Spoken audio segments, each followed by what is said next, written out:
Crois-tu cela? Crois-tu cela? Crois-tu que Lazare était mort? Vraiment mort? Mort au point de commencer à sentir mauvais, couché dans la tombe. Et crois-tu qu'à l'appel de Jésus, au son de la voix de celui qui est la vie même, le cœur de ce mort s'est remis à battre et ses pensées à s'agiter? Crois-tu qu'il s'est lentement redressé, tout entortillé dans les bandelettes, qu'il s'est levé, qu'il a vacillé jusqu'à l'entrée du tombeau pour en émerger vivant, tout moite, tout puant, tout ébloui par la lumière, aux yeux des grandes croyantes que sont ces deux sœurs, Marthe, l'active, la fougueuse, et Marie, la contemplative, qui aimait s'asseoir aux pieds de Jésus. Aux yeux aussi de la foule ébahie des témoins qui ont gardé mémoire de cet événement pour que nous puissions ce matin entendre cette histoire tout à nouveau.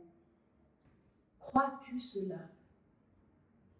Crois-tu que Jésus, le jour venu, appellera ton nom pour t'éveiller à une vie nouvelle? Il y a de cela bien des années, lors d'une préparation du culte de l'enfance avec mes collègues monitrices, nous nous étions retrouvés à parler de la résurrection de Jésus. Et là, grosse surprise, nous ne comprenions pas du tout ce mystère de la même façon. Comprendre, c'est littéralement prendre avec soi ou pour soi. Eh bien, nous n'étions pas d'accord sur l'importance à accorder à la résurrection du Christ, ni même sur sa possible réalité. Et pourtant, nous collaborions depuis presque 10 ans dans la catéchèse des enfants. Nous avions lu et raconté beaucoup d'histoires de la Bible, en particulier celle de Jésus, sans réaliser que leur impact dans notre vie à chacune était fort différent. La résurrection de Jésus, contrairement à celle de Lazare, est une résurrection définitive, qui le met pour toujours à l'abri de la mort qui règne sur notre terre. Parce que Lazare, lui, bien sûr, mourra une seconde fois dans sa vieillesse et il aura encore à ressusciter pour la vie éternelle. Pour nous qui vivons aujourd'hui, la mort et le retour à la vie de Lazare peuvent peut-être nous rappeler les expériences de mort imminente que nous rapportent des personnes qui ont été réanimées de justesse après un accident ou pendant une opération délicate. Vous avez peut-être vous-même vécu une aventure de cette sorte ou rencontré quelqu'un qui vous a raconté ce passage de la frontière mystérieuse qui va de la vie à la mort et de la mort à la vie, mais à la vie d'ici-bas. La résurrection de Jésus, c'est autre chose encore. Elle transforme profondément et définitivement tout l'être, corps, âme et esprit, pour l'ajuster à la vie divine dans le royaume de Dieu. Dans les derniers chapitres de chacun des évangiles, et avec Thomas ce matin, on voit Jésus semblable à celui qu'il a toujours été. Amical, profond, paisible et joyeux, un peu farceur parfois, bon pédagogue, encourageant et exigeant, capable de sonder le cœur de ses interlocuteurs. Oui, parfaitement reconnaissable pour ses amis. Et autre, cependant, puisque son corps ne se comporte plus selon les lois de la physique ordinaire du moins. C'est qu'en partant de la croix et de la résurrection, en méditant profondément leur sens et ce qu'elles nous apprennent de Dieu le Père, le Fils, le Saint-Esprit, que l'Église des premiers siècles a entrepris de définir les fondements communs de la foi chrétienne. Les pères des conciles de Nicée en 325 et ensuite de Constantinople en 381 ont rédigé des confessions de foi qui définissent, entre autres, la double nature à la fois divine et humaine de Jésus-Christ, qui est si importante pour saisir l'œuvre de salut de Dieu dans son incarnation. Aujourd'hui encore, ce sont des textes qui sont reconnus par l'ensemble des dénominations chrétiennes. Alors, revenons justement à la résurrection. Crois-tu cela? Crois-tu cela sans pouvoir le voir? Crois-tu que ce Jésus, mort sur la croix, corps torturé, épuisé, brisé, s'est relevé le troisième jour? Crois-tu que cet homme, moqué par ses ennemis, abandonné par ses amis, humilié au dernier degré, était Dieu lui-même, la vie même, et que la mort n'a pas pu le retenir? Crois-tu cela? À chacun de nous, comme à Marthe, Jésus dit « Celui qui relève de la mort, c'est moi. La vie, c'est moi. Celui qui croit en moi aura la vie, même s'il meurt. » Ces paroles, nous ferions bien de nous les répéter chaque jour, de les recopier sur un billet à coller sur le frigo ou sur le miroir de la salle de bain, parce que nous avons à nous y accrocher comme la moule à son rocher. La vie, c'est moi, dit Jésus. Celui qui croit en moi aura la vie, même s'il meurt. Crois-tu cela? Si c'est le cas, tu peux te réjouir, comme nous y invite l'épître de Pierre. Jésus, tu ne l'as pas vu et pourtant tu l'aimes. Tu ne le vois pas maintenant et pourtant tu crois en lui. C'est pourquoi tu es rempli d'une joie si grande qu'on ne peut même pas en parler, parce que tu es sauvé. Alléluia! Mais si cela résiste en toi, si cela résiste en toi comme cela résiste parfois en moi, comme cela résiste, j'imagine, en chacun de nous par moments, même lorsque nous croyons en Jésus depuis longtemps. Parfois, lorsque j'essaye de rendre compte de ma foi chrétienne devant quelqu'un qui n'y croit pas du tout, une voix en moi murmure « Mais c'est une folie complète, qui pourrait croire un truc pareil ?» Alors même que mes lèvres disent « Je crois que ce Jésus crucifié est vivant et qu'il intervient dans mon existence à moi. » Et puis les épreuves de la vie, si ravageuses parfois, peuvent aussi ébranler notre confiance dans l'action vivifiante de Dieu et dans son amour. Donc parfois, cela résiste. Cela résiste comme pour Thomas qui a besoin de voir et de toucher pour croire. C'est du moins la condition qu'il énonce devant les autres disciples.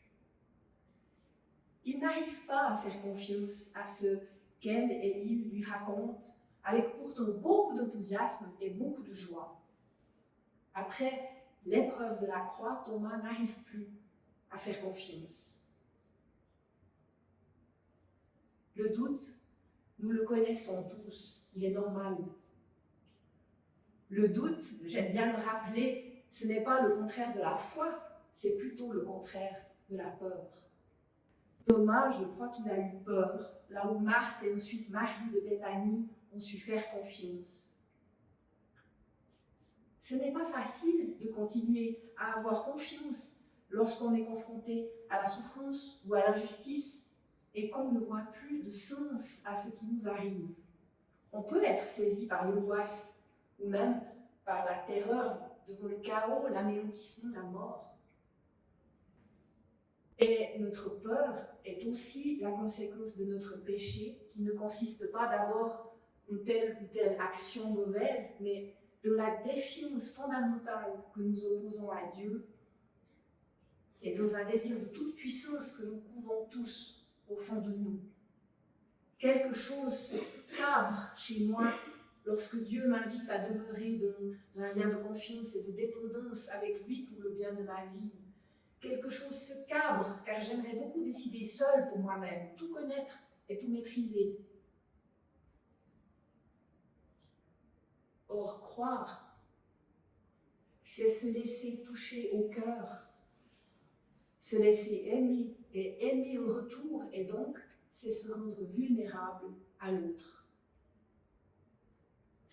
Faire ce pas de la foi chrétienne, c'est entrer dans une conversation sans fin avec Dieu, une conversation qui interroge chaque recoin de notre maison intérieure. Conversation qui nous guérit, qui nous remplit, qui nous réconforte, oui, mais qui nous met aussi en route à la suite du Christ, et c'est une voie exigeante.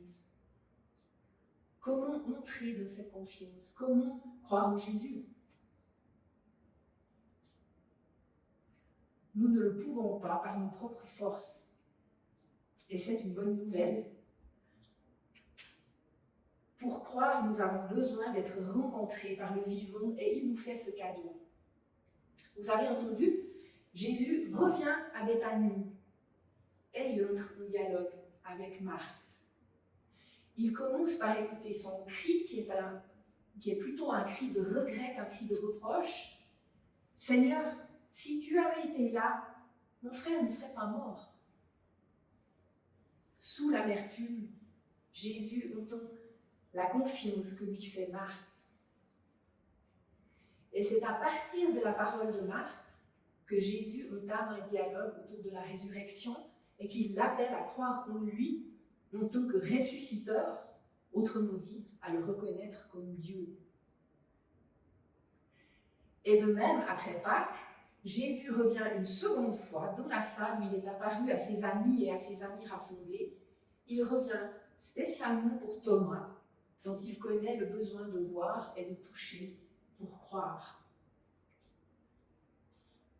Jésus ne lui fait pas de reproches. Là encore, il prend Thomas là où il en est, avec son tempérament, son histoire, ses questions, ses hésitations. Jésus est prêt à se laisser toucher par Thomas si c'est de cela qu'il a besoin pour croire. Jésus aime se faire proche et il tient compte de nos besoins jusque dans le détail. À la fin de l'adolescence, c'est justement le récit de la résurrection de Lazare qui m'a atteinte au milieu de mes questions existentielles et de mes doutes sur la réalité de Dieu. La parole qui m'a été adressée ce jour-là était aussi ajustée et aussi vivante que celle qu'il adresse à Marthe et à Thomas dans les textes que nous avons lus. Et au fond, c'est à chacune et à chacun qu'il dit textuellement « cesse d'être apistos, privé de foi, devient pistos, croyant ». Pour que cette rencontre entre le Christ et nous puisse avoir lieu, il faut l'action du Saint-Esprit. C'est le Saint-Esprit qui fait courir Marthe à la rencontre de Jésus et qui agite l'âme inquiète de Thomas.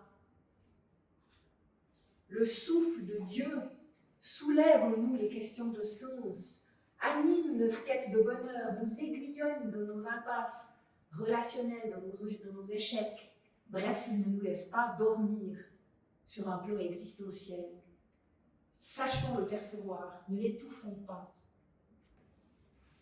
C'est l'Esprit aussi qui nous permet de sauter avec une pleine et entière liberté le pas vers la confiance que nous demande le Christ. Pour que la rencontre entre Jésus et toi puisse advenir, n'hésite donc pas à sortir à sa rencontre quand tu entends parler de lui, comme l'a fait Marthe, ou à exprimer clairement tes doutes et tes demandes, comme l'a osé Thomas. Jésus sera au rendez-vous. Et son amour se manifestera pour toi personnellement, comme pour Marthe, pour Marie, pour Lazare. Le texte mentionne plus loin son amitié pour eux et ses larmes devant leur peine. Comme pour Thomas, qui finalement n'aura pas besoin de toucher les plaies du Seigneur, submergé qu'il est par son amour sans limite.